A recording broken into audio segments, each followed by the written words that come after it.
the audience. So this book, Paper in, Money Out. Go back to 2019. What was the big thing that Rahul Gandhi was made fun of? Alu Dalu, Sona Power. Right? So here, if you look at the book cover, by the way, this book is available for sale, 2 for 500. It is 399 per copy. You save a lot. But I wanted to have everybody take this thing.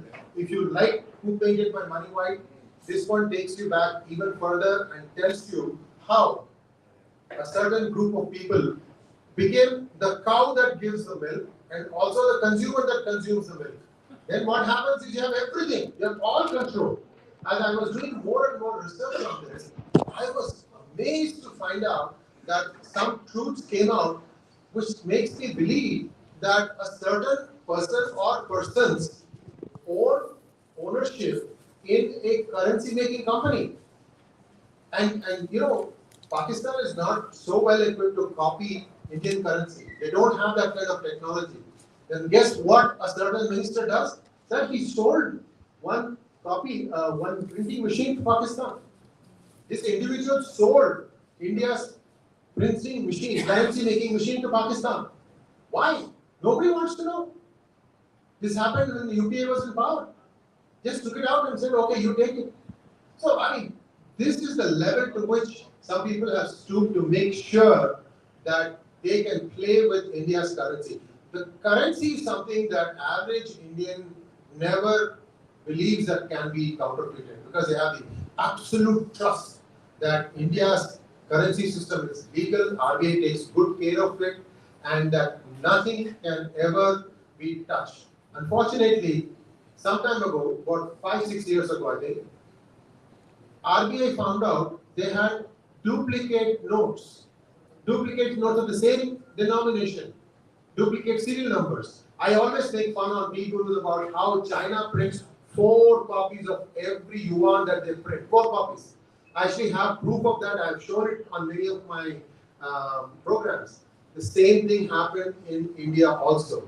And the better part was the counterfeit, that is the duplicate serial numbers, were found in a very big Bank of India along the borders of Nepal. And then when the bank manager was asked, where did you get all this fake currency from? He said, I got it from RBI. RBI itself was having fake and real currency, and they were supplying it out to the banks. This is the amount of corruption that took place. And this book covers a lot of those things. And also, have you all wondered how it is that didn't matter who was in power as a coalition, one individual always was a finance minister? What is the thing that this guy had? What was the jadoo? What exactly? That is the Chidambara Rahasya, yes. What is it that he had that made it didn't matter who was the prime minister, this man was the finance minister. So, if you read this book, you'll understand when the politicians started going after the banks in a very scientific way. You have to do this thing very scientifically so that on, not too close a scrutiny, but on top, if you just do it on the surface, you will not find anything wrong. The first big bank scam happened in 1992 or thereabouts, 1700 crores. And guess who stood up for you and I? Anyone wants to guess? And said that this person is a liar, he's a fraud, he's a cheat? Dr. Swami.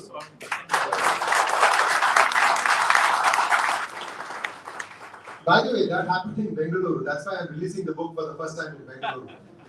Fair Growth Securities. This was the name of the company. And the securities they were able to sell, there was no property with that name. And some big public sector bank was following it all up. Well, it was not the bank that was following it up. These were just worthless pieces of paper. In the middle, somebody made a lot of money. So you will know all about where this scams began. Because 1992, then 1997, another big one, and just about everything after that. In the meantime, this financial genius, evil genius I call him, he found a way to make this thing even bigger. So, if you want to understand where India went wrong with its currency and how there are, if you All of us buy jewelry, right? All of us buy jewelry. There are some traditional jewelry houses and there are these new upstarts. Anybody who is serious about jewelry will say, my parents have been buying from this jeweler, I trust them, and then from my grandmother, grandfather, and so on and so forth. So this traditional group of jewelers, they're all finding it difficult now to exist and survive because fake currency has found its way into some. And these companies, you will find them in every street in every city in India today. Bright, big buildings, they've all suddenly become multi-millionaire jewelry merchants. How did this happen? You will understand by reading this book. Also, 1999, December 31st, the whole world was getting ready to welcome the new millennium. What was India doing? India had a huge hijacking on their hands. The plane from Kathmandu that was supposed to come to Delhi was hijacked. It went and stayed for a few hours in Amritsar. Then it went on from there, eventually to Kandahar. But before it went to Kandahar, it stopped at Dubai. Why? This book explains it. This is a book of fiction, but I read one comment from a person who read this book. He says, the only thing fictional about the book is the standard disclaimer. Those who followed Indian politics of the 90s can figure out the fictional characters. Racy narrative connecting all the dots. Beware of breaking India forces. They have already split the alphabets with periods. You know what I'm talking about. Nothing looks complicated when Sri Iyer and Jagdish Shetty unwind the knots. A must read.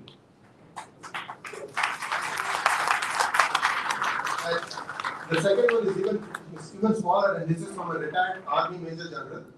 A wonderful, fast-paced, lucid political thriller, unputdownable. Read it in one go. Hits home, hits hard. Brilliantly written in simple prose with all acts segueing so fluidly. My compliments. Thank you so much, guys. I hope that I don't have to take any books back. I hope that I will sell it all up here. I haven't got a lot of books, but you may want to jump on the 2 for 1 opportunity or 2 for 500 opportunity. Jagdish ji?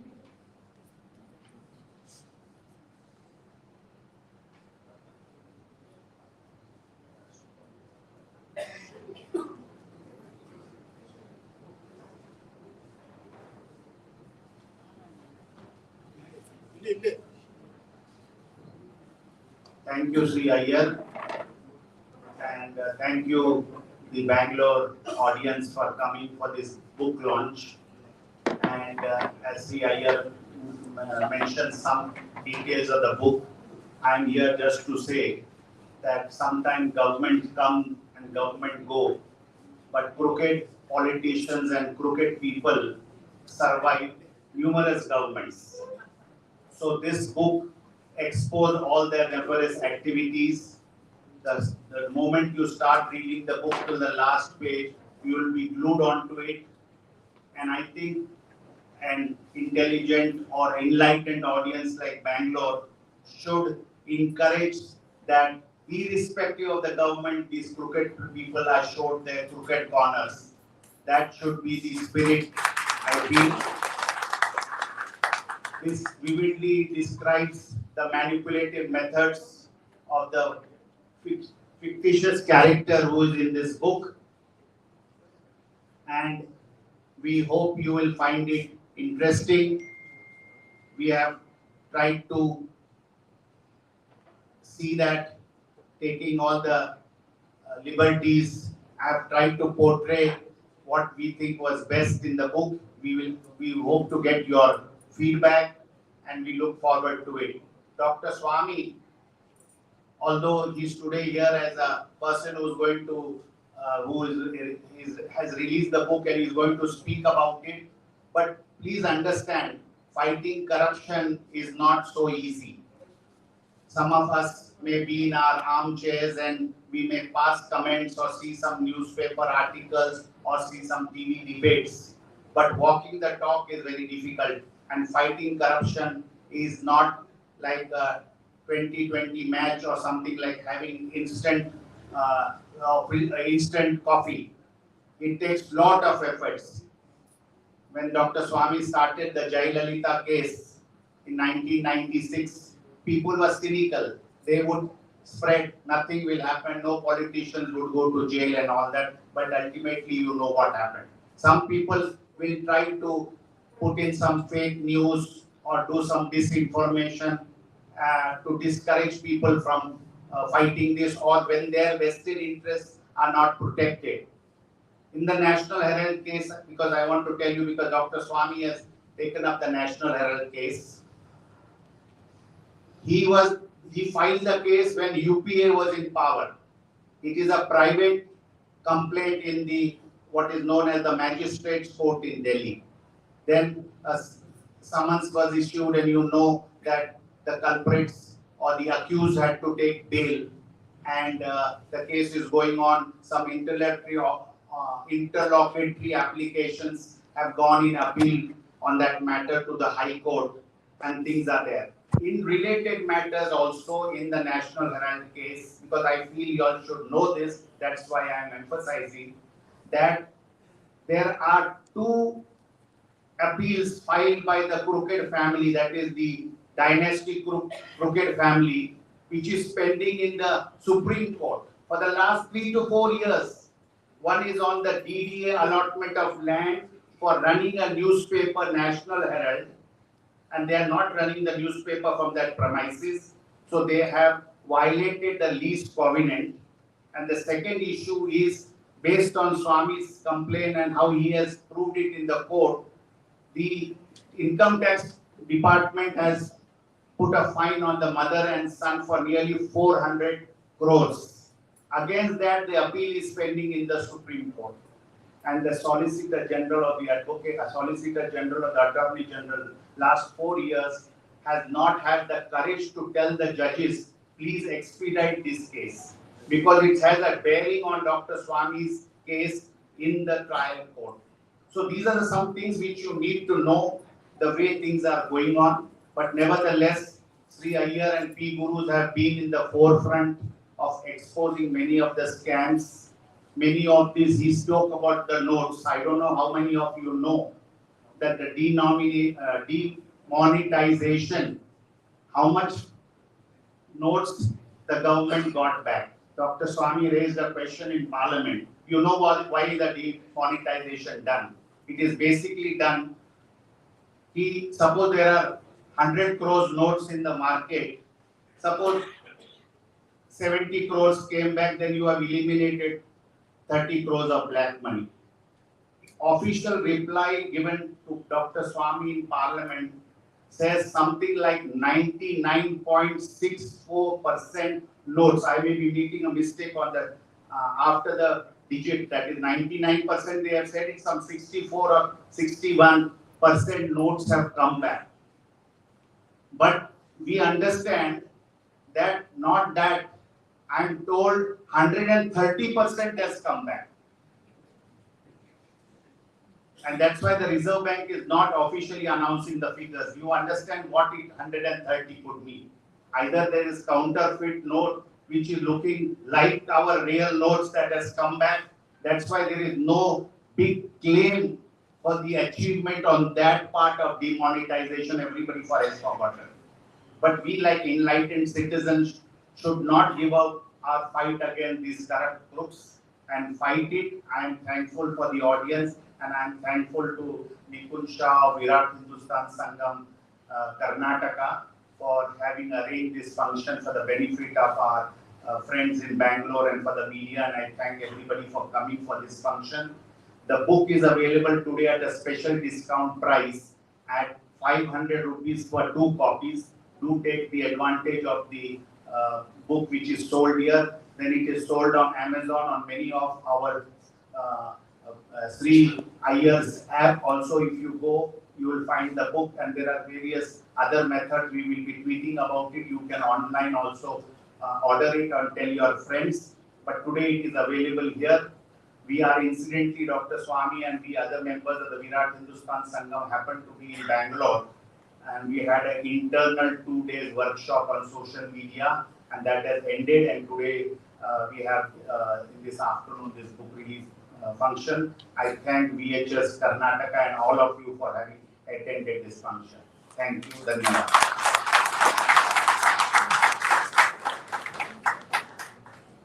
Thank you, Jagdish ji. I now request Dr. Swami to speak on the book. Thank you.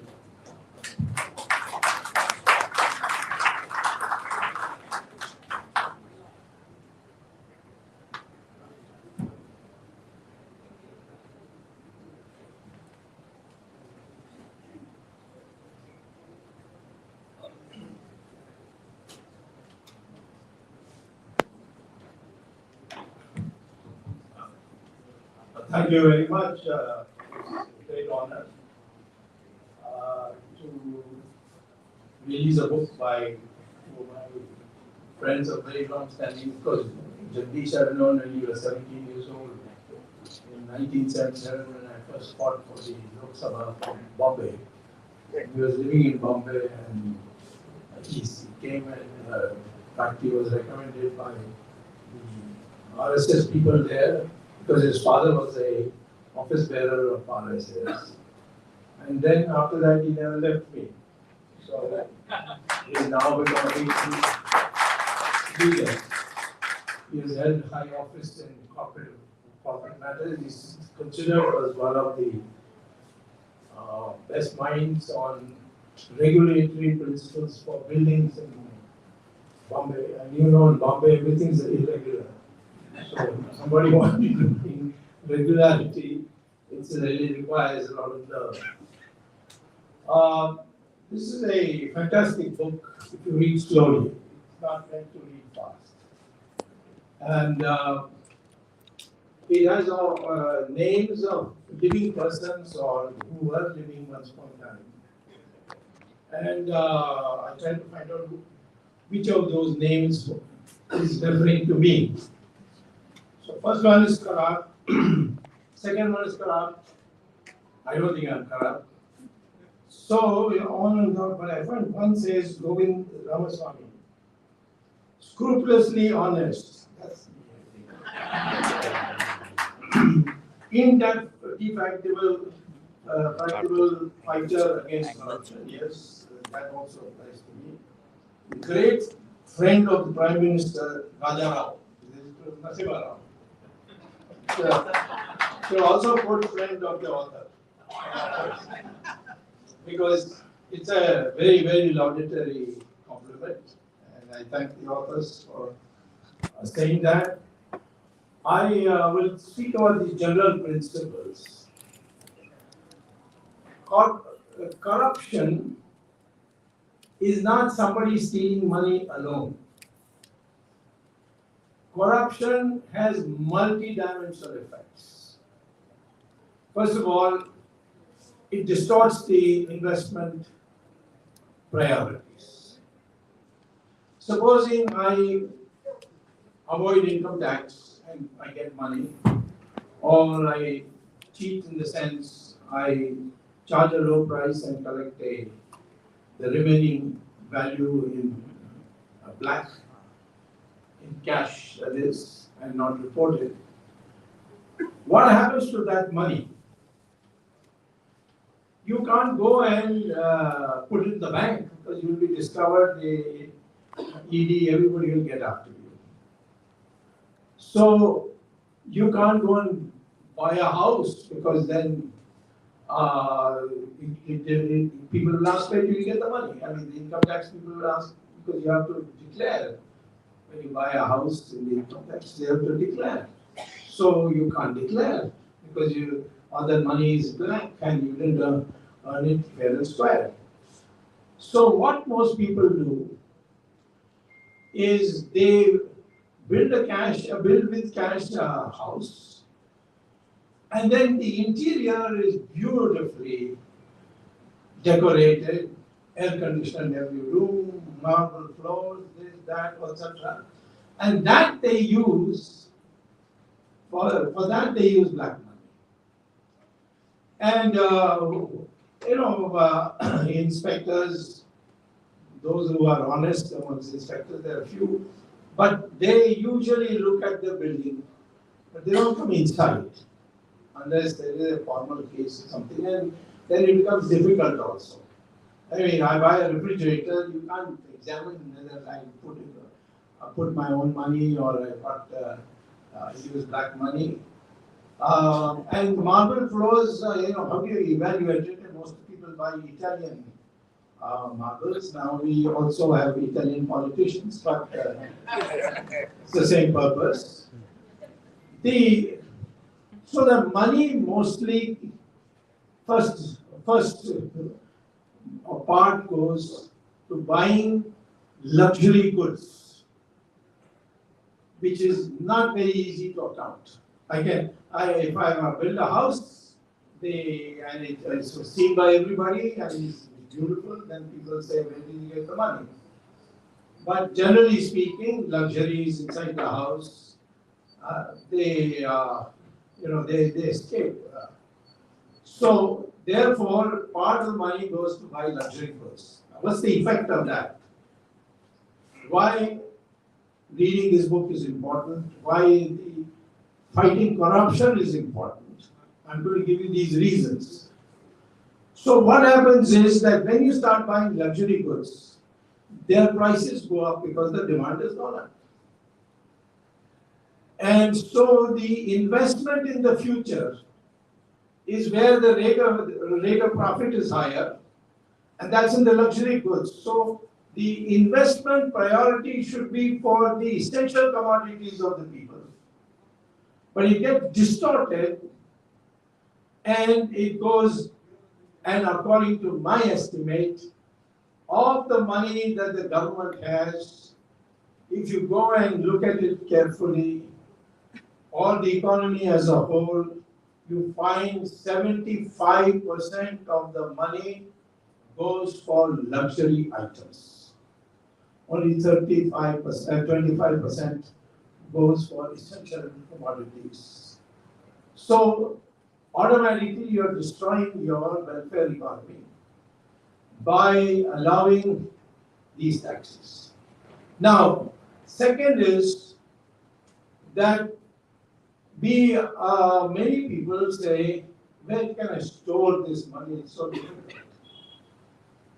I mean, there's nothing wrong if you take money out of your own bank and put it in cash in the house. Nobody will be able to, even if there's a false rate, you tell them, I take it out of the bank. But when you have blank money, you can't give it to a friend because he will run away with it. Especially if you are a black money type, then you will have friends of the type who will run away with the money. For instance, your money I have never run away. Whenever you ask me, that's a different kind of relationship because I know he's an honest man. So therefore, that money he cannot keep in his house for very long. So what he does is, there are a large number of Dubai agents rolling around in India, in Bangalore, in Bombay, all over. Mostly in these big towns which have done very well economically. And tell them that, listen, I got so much money in a sack. Can you please convert it to me in dollars and deliver it to me in a bank account in Switzerland? Now Switzerland is going out of fashion, so Dubai or on any of these small countries in Europe, their banks are all in Liechtenstein, for example. So these banks, so you tell this agent, here's my rupees, give me dollars and deposit it in this bank which I have already clandestinely opened an account and put it there. So these Dubai agents, they don't take it to Dubai. They phone up the guy in Dubai, his partner, and say that, you see, I have got so much money in rupees, and you convert this in your computer into, or your iPhone or whatever, into dollars, and deposit it in such and such bank. And from Dubai, you can, it's a free country as far as finance is concerned, and he deposits in that bank.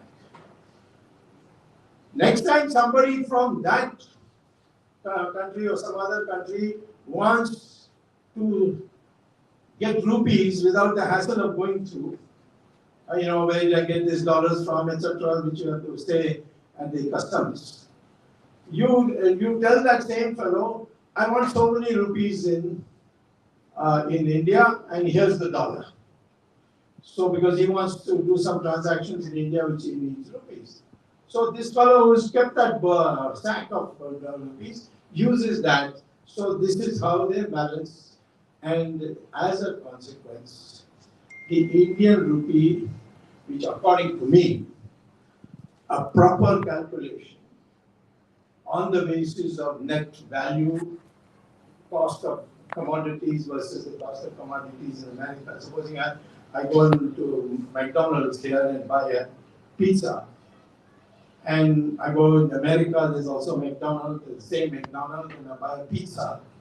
That pizza rate will be in terms of rupee. If you take rupees here and dollars there and weigh them, it turns out that the rupee, all the amount of rupees you need to pay in India at the present time is 10 rupees per dollar. That is, the price there for a dollar translates itself in terms of what the price is for the pizza in India as 10 times more. That is 1/10 of the dollar. So $10 to a rupee, excuse 10 rupees to a dollar. Now, but in the market it is selling today 81 or 82. I mean officially, maybe privately undertaken.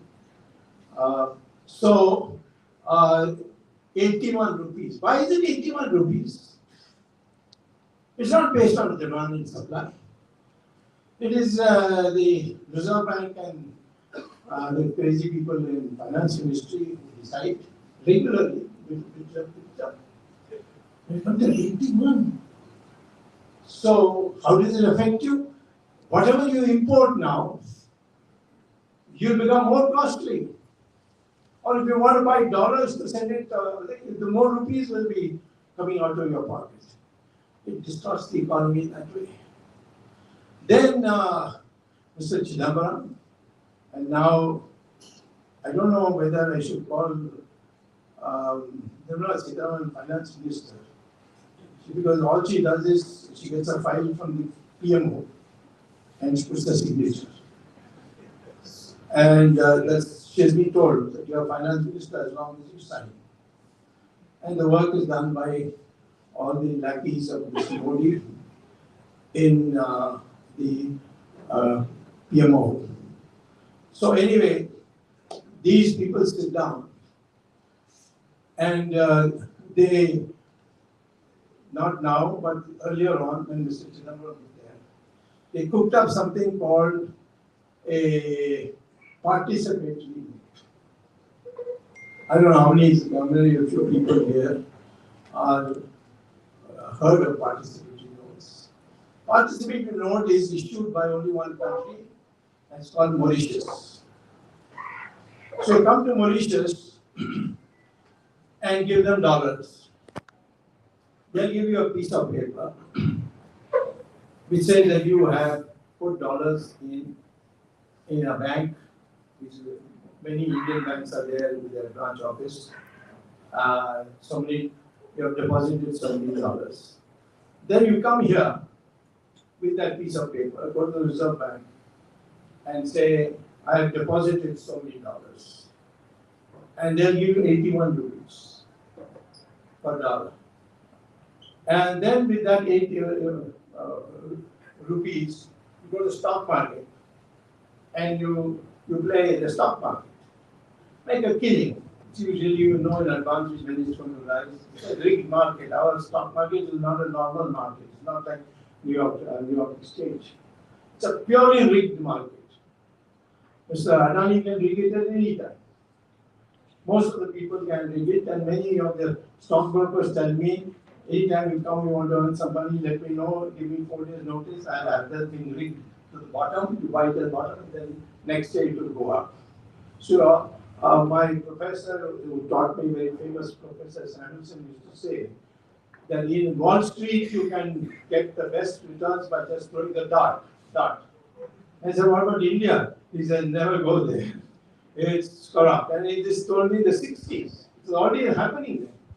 So what happens is you buy, it's a rigged market, make a killing, and then you come with that rupees to the Reserve Bank and show them this participatory note, and they will give you dollars not at the rate of 81 rupees per dollar, but 7 rupees per dollar, which is their internal rate for the rupee.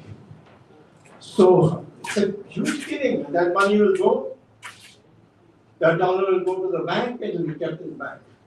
So we had agreed in the last 2014 elections, and Mr. Modi had agreed that as soon as we come, there are 71 banks in the world which have Indian,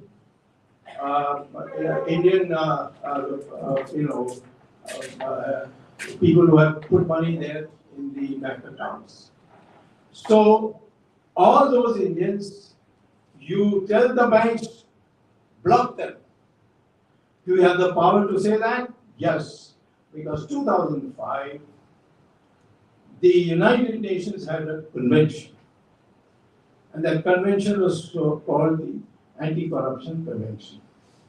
In that it was said that if any country comes and says that my citizen has so much money in this bank and it's illegal, then we'll return it. We will force, the United Nations will force these countries' banks to give the money to us.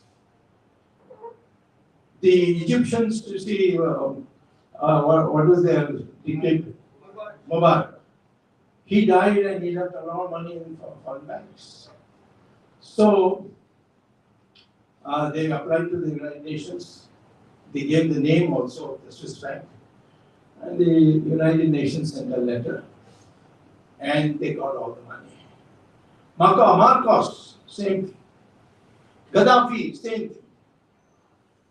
But Sonia Gandhi, Modi is shivering.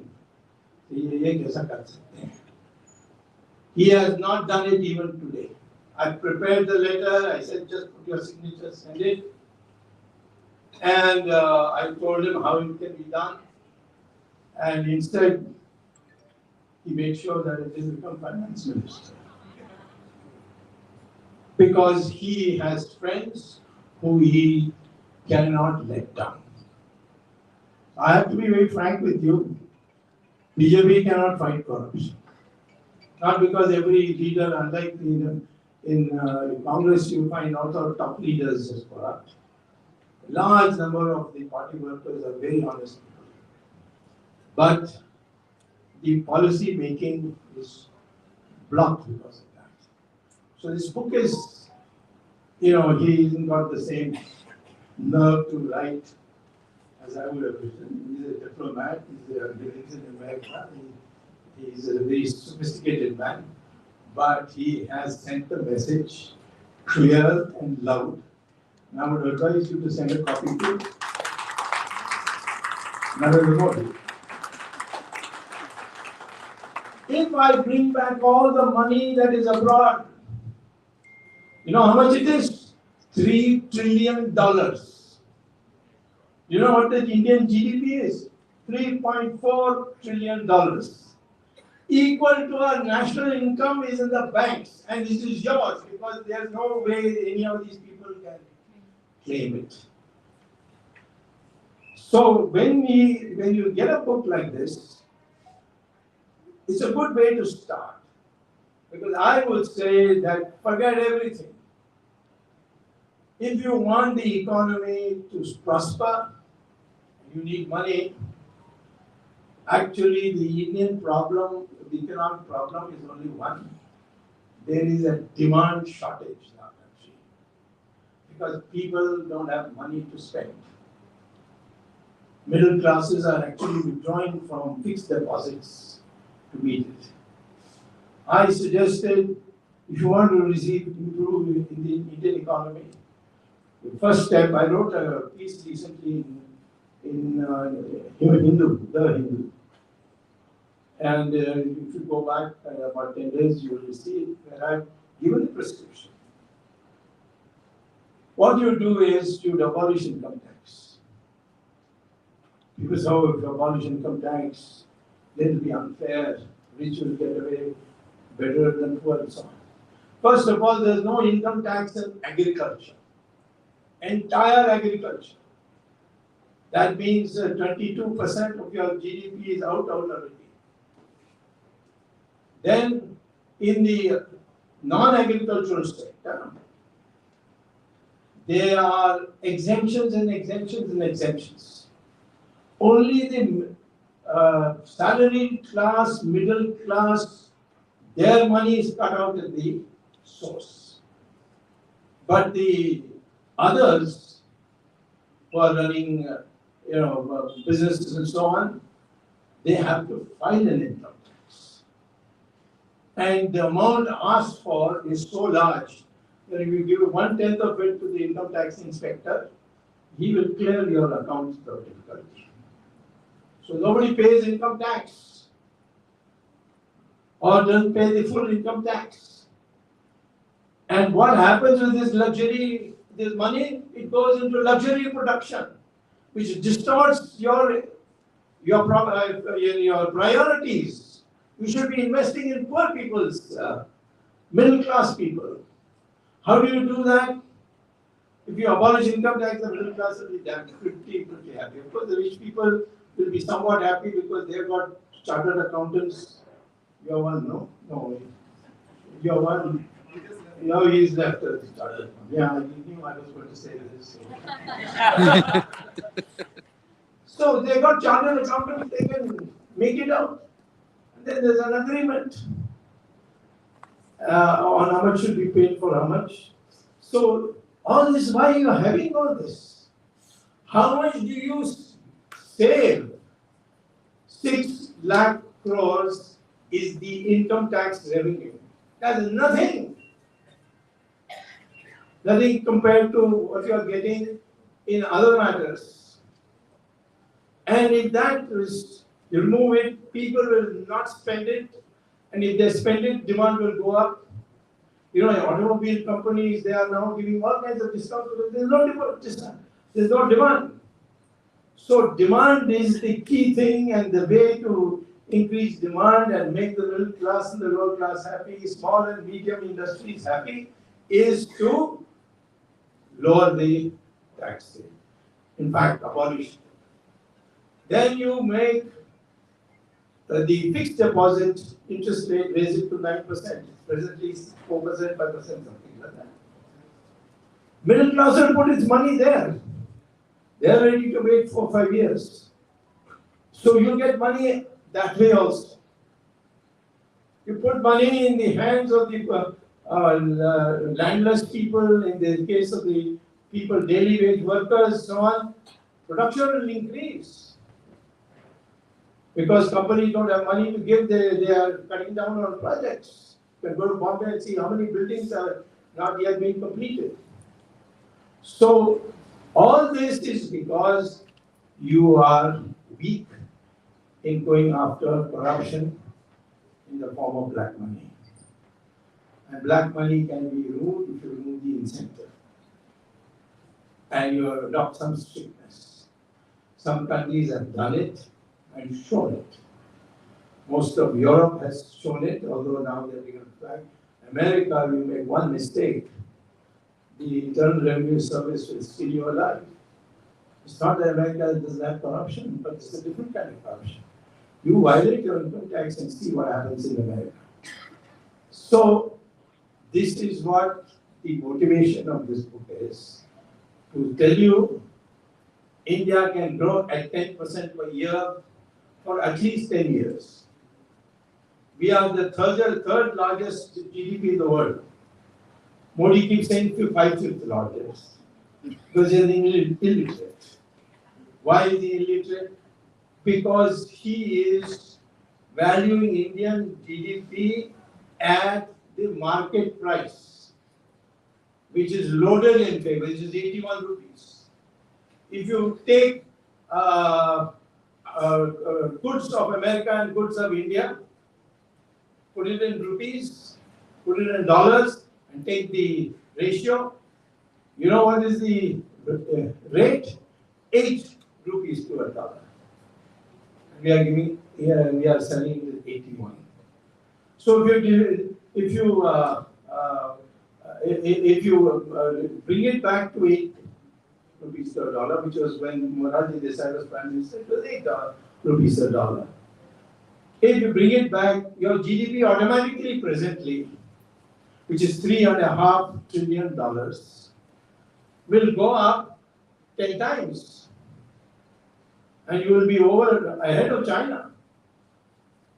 And in per capita terms, of course, will be, because of our population, both China and India will be quite down the list. But in actual GDP, America will be number 3, not number 1. So there are so many ways to rejuvenate our economy. Only thing is remove corruption.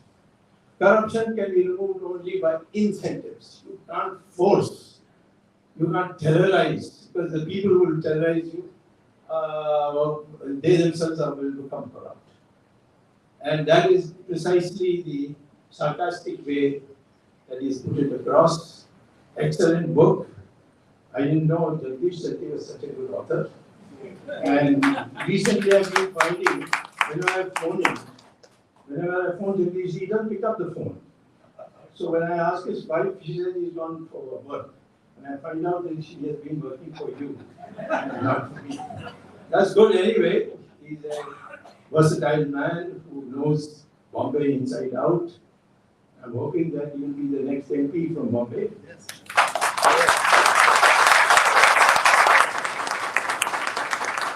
Because he's got experience, I was twice elected from Bombay. When the Shiv Sena was at its peak, Madrasis should leave Bombay. That is the time I contested twice, 77 and 80. Jagdish Shetty was my agent, election agent at the young age of 17, 18, 19, period. So I would like to see him in Parliament. But the fact is that this book, both of them have offered, they have brought different experiences together.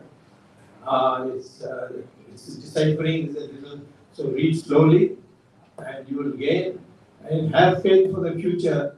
If today we are not able to overtake China, I'm sure that in the future, because I remember when in the 60s and 70s, our growth rate was only 4% or 3.5%. The communists used to snigger and say, this is the Hindu rate of growth.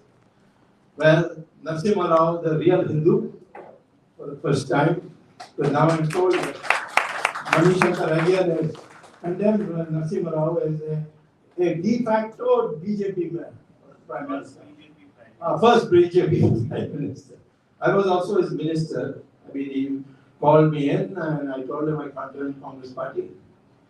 Because the great Shankaracharya of Kanchi told me, never join Congress. He was right in retrospect. And, but Narasimha Rao said, then I'll make you chairman of the GATT, WTO Commission, to be a cabinet rank, and then you can consult us. So Narasimha Rao raised it in 1 year time. He raised the rate of growth every year till the last year, when he made it, that is the 5th year, he made it 8%, the highest in our history. And after that, 8% is not a big deal now. We get 6%, 7%, 8% is not difficult. But at a time when everybody, and he abolished all these socialist controls like capital control, this control, that control, everything he abolished. People said India will fall apart, but it didn't happen. India grew. We used to have only one motor car those days, Hindustan.